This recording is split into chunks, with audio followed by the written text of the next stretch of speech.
اچھا جی، اگلا سوال یہ ہے علی بھائی کہ اسلام میں ایک طرف تو تخلیق کو بدلنا سورہ النساء کی آیت نمبر 119 کے تحت حرام ہے، اور دوسری طرف ختنہ کرنا اور غیر ضروری بالوں کو صاف کرنا سنت مبارکہ ہے۔ آخر اس تضاد کی وجہ کیا ہے؟ مہربانی فرما کے زیر ناف بالوں کو کہاں سے کہاں تک صاف کیا جائے، اس کا بھی حوالہ اور رہنمائی فرما دیں، شکریہ۔ دیکھیں میرے بھائیو، پچھلے دنوں میرا زیر ناف بالوں کے اعتبار سے وہ جو پبلک میں مشہور ہے نا کہ وہ علماء نے اجازت کی ہے کہ وہ دفنا دینے چاہیے، باہر نہیں ہونے چاہیے، میں نے اس کا آپٹیمل سولوشن دیا ہے، وہ آپ کلپ میرا دیکھ لیں۔ پہلے میں دوسرے پورشن کو ایڈریس کرتا ہوں کہ زیر ناف بال کہاں سے کہاں تک کاٹنے چاہیے۔ پہلے اس کی حکمت آپ سمجھ لیں، یہ غیر ضروری بال جو صاف کیے جاتے ہیں، یہ وہی بال صاف کیے جاتے ہیں جہاں پر پسینہ جمع ہوتا ہے، کیونکہ پسینہ جمع ہونے کی وجہ سے وہاں پہ بدبو پیدا ہوتی ہے، تو اسلام نے یہ پاکی کا نظام رکھا ہے۔ اب یہ دیکھیں، یہ والی جو جگہ ہے بغلوں کے نیچے والی، اس میں پسینہ جمع ہوتا ہے، یہ بال اگر آپ ریموو نہیں کریں گے تو آپ کو بدبو آئے گی۔ اکثر جو مسلمان غیر مسلم ملکوں میں جاتے ہیں وہ کہتے ہیں جو کافروں کو بڑی بو آمدی ہے جی، وہ کافروں سے بو اس لیے آ رہی ہوتی ہے کہ وہ پاکی نہیں کر رہے ہوتے، وہ بھی وہ ساری چیزیں کریں، کلمہ نہ بھی پڑھیں، اس کو روحانی مسئلہ ہمارے لوگ سمجھ رہے ہوتے ہیں جی، ٹھیک ہے، حالانکہ خود نماز بھی نہیں پڑھتے۔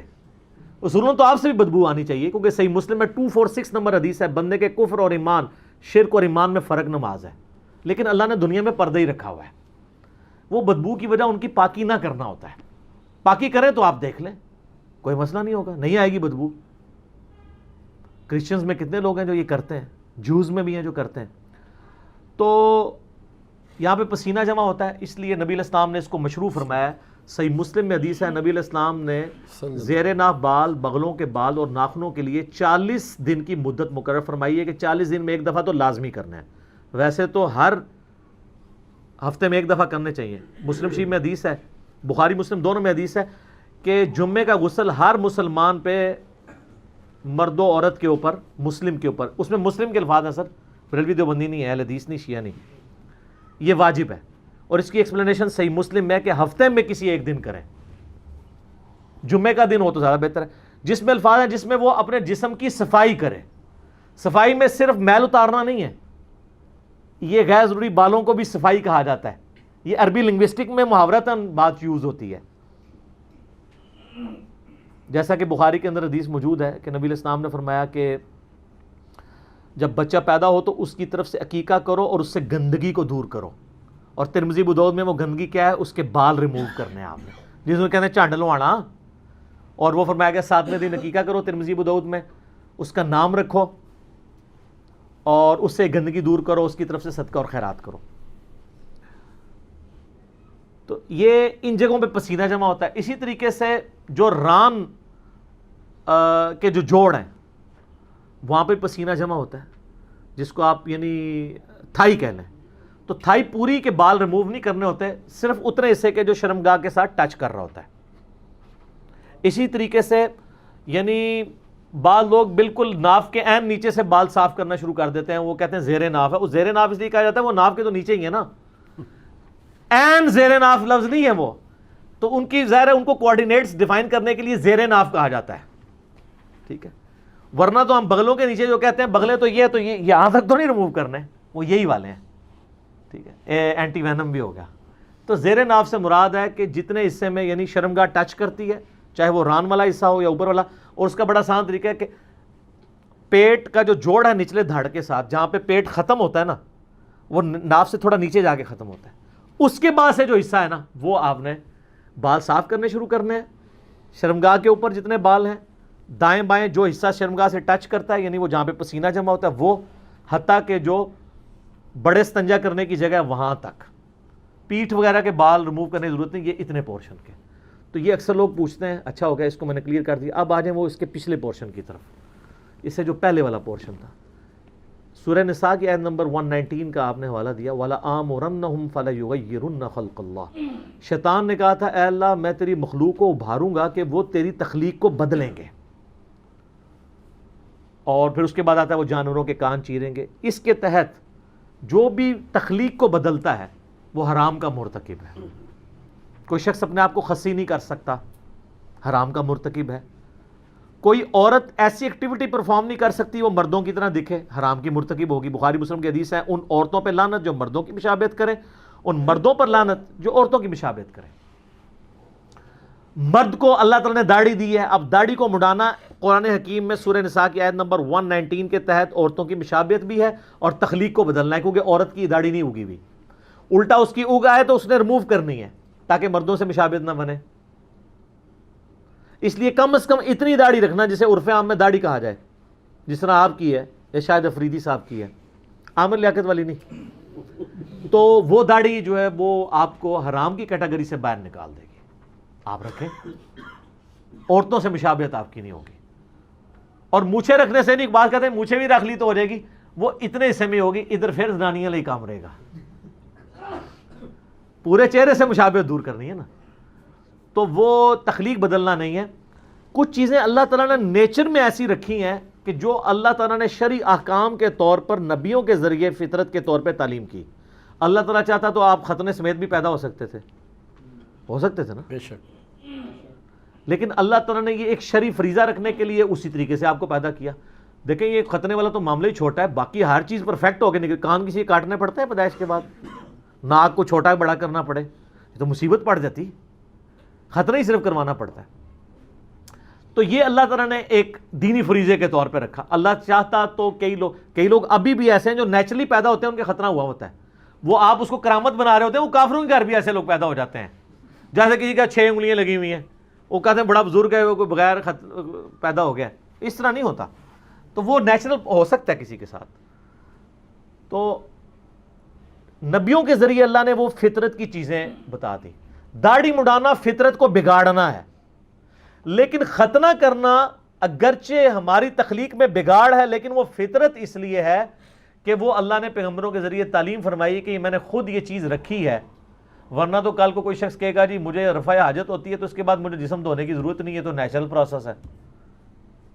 تو ہم رفع حاجت کے بعد کوئی کافر بھی ہے, وہ بھی ٹیشو پیپر کے ذریعے صفائی کرتا ہے نا, اسے فطرت تو نہیں سمجھ رہا ہوتا, اس کی صفائی کرنا فطرت ہے. اس طرح یہ کرنا یہ فطرت اس لیے ہے کہ جو لوگ ختنے نہیں کرواتے ہیں وہاں پہ کھال کے اندر میل جم جاتی ہے اور مختلف بیماریوں کا سبب بنتی ہے. وہاں پہ پسینہ جمع ہی رہتا ہے, میل جمع ہی رہتی ہے, اس سے وہ ایکسپوز ہو جاتی ہے کھال. باقی عورتوں کا خطرہ کوئی نہیں, وہ دودھ والی روایت جعلی ہے. وہ جو آپ کے انڈیا کے ایک مولانا صاحب کی بڑی وہ کچھ ویڈیوز اس طرح کی چڑھی ہیں عورتوں کے ختنے والے, تو میری اس کی میں اب نام نہیں لیتا, جو کوئی شریف آدمی ہے, وہ چند شرفاء میں سے جس نے میرے خلاف کوئی کلپ نہیں بنایا, لیکن جہاں اس نے غلطی کی ہے میں نے اس کو ہائی لائٹ کیا ہے. ایڈوکیٹ فیض سید صاحب حفظہ اللہ تعالی. تو اور عورتوں کے خطرے پہ میرا کلپ ہے, میں نے ان کو جواب دیا کہ وہ روایت ہی جعلی ہے. خود ابو داؤد نے لکھا ہے وہ جعلی روایت ہے, آپ عورتوں کے خطرے کرواتے پھر رہے ہیں, تو وہ نہیں ہے. تو یہ تخلیق کو بدلنا نہیں, یہ فطرت ہے.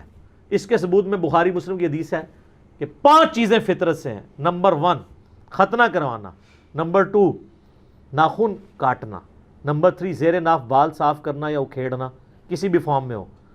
آپ استرے سے صاف بھی کر سکتے ہیں, بخاری میں حدیثیں استرے والی بھی. بال صفا پاؤڈر بھی استعمال کر سکتے ہیں, کریم بھی, اگر وہ سکن کو کاز نہ کرے کوئی ڈیمیج, جو آج کل رپورٹیں آ رہی کر رہے ہیں, اس لیے اس کو تو اوائڈ کریں. اس کی بجائے سٹرپس کا یوز بہتر ہے. اور نمبر 4 بغلوں کے بال, زیر ناف بال, بغلوں کے بال.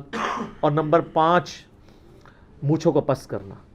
اور مسلم شریف میں 10 حدیثیں ہیں فطرت میں, ان میں داڑھی بڑھانا بھی فطرت میں ہے, مسواک کرنا, کلی کرنا, یہ ساری چیزیں فطرت میں داخل ہیں. تو جو چیزیں اگرچہ بظاہر تخلیق کو بگاڑ رہی ہیں, لیکن وہ اللہ تعالیٰ نے بلٹ ان رکھی ہوئی ہیں تاکہ انسان شریعت کو اوبے کرتے ہوئے اس کو ایگزیکیوٹ کرے. وہ تخلیق کا بدلنا نہیں ہے, بلکہ وہاں پہ تخلیق بدلنا ہی فطرت ہے. اس فرق کو سمجھیں. اسی طریقے سے اس میں یہ بھی یاد رکھیے گا, ایک شخص کی 6 انگلیاں نکل آئی ہیں. اب اگر وہ ایک انگلی کٹوانا چاہتا ہے تو اس کا حق ہے, وہ تخلیق نہیں بدل رہا, بلکہ وہ خود تخلیق سے ہٹا ہوا ہے, ڈیمیجڈ ہے, یہ اس کی فالتو ہے, وہ ریموو کروا سکتا ہے. یہ نہیں اس کو کہا جائے گا کہ یہ تو اب تخلیق کو بدل رہا ہے. کئی لوگ ہیں جن کے تالو جڑے ہوئے پیدا ہوتے ہیں, تو اب آپ کہیں گے تخلیق نہیں بدلنی, ان کے تالو الگ کیے جاتے ہیں, ورنہ تو وہ بول ہی نہیں سکتے.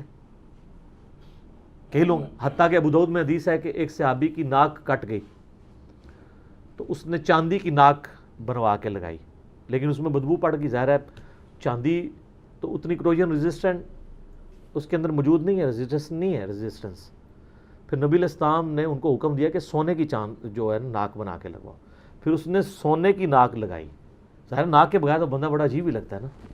تو سونے کی ناک بھی آپ, حالانکہ مرد پہ سونا حرام ہے, لیکن اس بڑے ضرر سے بچنے کے لیے جو چہرے کا بگاڑ ہے, سونے کا آپ دانت بھی لگوا سکتے ہیں, لیکن سونے چاندی کے برتنوں میں کھانا کھانا حرام ہے.